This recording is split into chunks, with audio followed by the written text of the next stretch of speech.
Hey everyone, and welcome to another edition of Happenstance, an ephemeral reading series curated by myself and Parker Kay of Pumice Raft. I'm really excited to be here today. We're joining you from the High Park Labyrinth, which, to be honest, I did have some trouble getting to. It's been a long time. And I was doing some reading today and found out that the labyrinth used to be the location of a cafe between the 20s and the 50s that burned down. And this labyrinth was established here in 2001. So it's definitely worth visiting if you are in High Park. And we're joined here today by a very special guest, our featured reader today, Ali Pinkney. Ali is a writer based here in Toronto and is an incredible writer and friend and poet, and I'm very excited to have her here. So please help me welcome Ali Pinkney.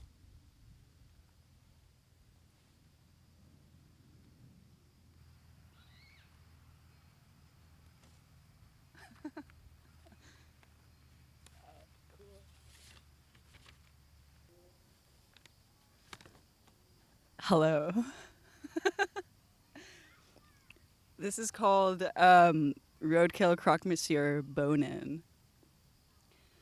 Mr. Bonin was hot. Mr. Bonin was so hot, everyone called him the boner. Mr. Bonin loved me. Everybody loved me. One afternoon, sometime during the 3 grades, I was in Mrs. 𝗔𝗹𝗶, not hot, unless you're into starved and withered muskrats. Beige corrugated portable at Frank P. Krasnerick Whitney Public School. Mr. Bonin supervised our class for part of an indoor lunch recess. For 25 uncut minutes, Mr. Bonin and I played poker together, and he told me that every time a fly lands, it pukes. He was an 8th grade teacher, which meant he was a science teacher too. I told him I was petrified of moths. We totally smiled at each other with our gums all out until they wanted to bleed. The bell shook. With a slick twitch of his forearm, Mr. Bonin slipped an ace of spades out of his shirt sleeve. He pressed it against the lurex entwined elastic band at the front of my training bra beneath my shirt so that it itched the virgin skin on my flat and bony chest. Mr. Bonin leaned into my ear and said, "Put it in your cargo pants forever." On his way out of the portable, Mr. Bonin raised his blackboard eraser brows high, charade puked at me in jest, shot the sky with a gun made of his robust fingers. Boom. Late January light blared in from outside. Bonin darkened the rectangle with his hot silhouette. The heavy door slammed back, and he was gone forever because he died that night in a hockey accident. I put a 25-cent sour key candy on the ventilation grate above the portable door the next day. I periodically checked on it as it disintegrated with the seasons for the rest of my time at FPK. It was under a bit of an awning from the sloped portable roof, so it lasted long enough for me to show 𝗏𝗏. 𝗏𝗏 𝗔𝗹𝗶 and I were both placed in the IB program for the 8th grade after we'd scored high on a skill testing test with tangrams and conflict resolution situations. The elementary IB program was new to our small city and brought together pupils from across the board who had performed well on the test. The program was first situated in Miss Vortel's beige corrugated portable next door to Mrs. 𝗔𝗹𝗶𝗵's. At that time, the curriculum was open concept, and us students in it determined how to divide our time, our subjects of study, and our own grades ourselves. 𝗏𝗏 and I spent the class on walks around the playground, and we shared earbuds to his MP3 player so he could introduce me to Sublime. 𝗏𝗏 was known in town because on the last day of the 6th grade, he'd busted his leg through the glass of his classroom window at Edelweiss Heights. To this day, I've never seen the scars, and it makes me sad because I have always loved 𝗏𝗏 and his yellow dreadlocked head, and we had certainly been close enough for this to happen platonically or not. June came around in Mrs. 𝗔𝗹𝗶's portable, and I had a grape-flavored crush in the cubbyholes from the morning that I hadn't finished yet. It was the same day that the watermelon fruit spilled in my periwinkle backpack that I'd ordered from the Gap through the internet. The watermelon juice ruined it forever because it smelled like sewage from there on in and held an ominous dark stain that wouldn't wash. I took a sip from the grape pop and felt a thing on my tongue, and it was a wasp, but it didn't sting me. I wondered if it puked inside my mouth. I imagined Mr. Bonin, my dad, and I were at an apiary together in Buckhorn.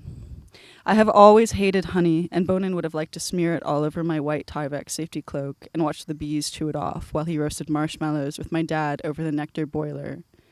I was down. We came to do this a few times a year. Maybe Thorpe did show me, and I cannot remember after all these years of Goldschlager, limoncello, Sambuca, Jägermeister blackouts that started at the high school soirees I initiated that we called ZPs, zoo parties. Thorpe rarely came to school anyhow because he was a crust punk. Because the IB class was placed at my home school anyhow. I was the only kid in the program who had some leeway for some months to go between my new all-ages, all-day classroom in Miss Vortel's portable and Mr. Payne's mainstream 8th grade classroom, where I had been before at will. I started taking long walks instead of attending any classes because my attendance wasn't accounted for in either classroom anymore, due to my constant switch-outs. It was on these long walks that I started to play with Bonin regularly. At the end of one of these long walks, I was going back up the stairs to Mr. Payne's classroom while a kid from the 7th grade across the hall ran down them as he simultaneously barfed spaghetti with red sauce all over his shirt out of his nose. When I got up the stairs, it was chaos, since a guy was puking, and that rattles kids up. But something else had happened. The 7th grade teacher, Mrs. Morkov, had a sandwich press in her classroom. A piece of sliced ham grafted to her chin because it was too hot and had slapped out from the sandwich. She couldn't get it off. Back on the playground, Mr. Bonin and I made a pact and sealed it over an order of 12 hot dogs at a Blue Jays game. We ate them all plain out of their buns, which we crushed in our hands to form condensed geometric bread shapes. Pyramid, cylinder, cube, while making serious eye contact before I got shot with a t-shirt and choked on the 12th one, and he pulled it out of my throat with the bottle screw on his Swiss Army knife and ordered me a Sprite. At ZP's, I would swim with Mr. Bonin in the fountain with the cement dolphins and get electrocuted because there were light fixtures beneath the water in the cement casing, and that is how my hair got curly. Mr. Bonin was wearing Dep 9, styled with a thin tooth, so his hair is still straight and totally perfect. At ZP's, I took Mr. Bonin with me on the red tunnel slide. We put meerkats in the yawning pockets of our cargo pants for fun, but we'd get slide burn on our hips where our t-shirts raised as it was summer, and sliding in a plastic tube was not a slick affair due to our sweat. We smacked each other's slide burn with our palms in the sand pit at the bottom of the slide to make the smart smarter as the meerkat scuttled off into the surrounding forest and the monkeys screamed due to night. I did not stay in the IB program because it was too stressful for me to determine my own marks, and I liked my mainstream 8th grade teacher, Mr. Payne, well enough. Mr. Payne wore his button-ups tucked in on one side and the front only, even during gym when he was wearing track pants, and the brown color of his right eye sort of splashed out to its white part. Mr. Payne was cool. We called him the Payne. Yeah, Mr. Payne was cool. In university, Mr. Bonin and I shared a brown boa constrictor on top of our dark leather jackets on our motorcycle in the desert. He sang Baby Got Back by Sir Mix-a-Lot, and I chewed a piece of dental hygiene gum. I growled and bit the foam of Bonin's cheese hat from behind. The boa tickled the nape of my neck with its fry fork tongue. Mr. Bonin and I made a pact to never puke, so we would never land, which meant we had to be very, very careful. Mr. Bonin was hot. Yeah, Mr. Bonin was real hot. Unbelievably hot. Thank you.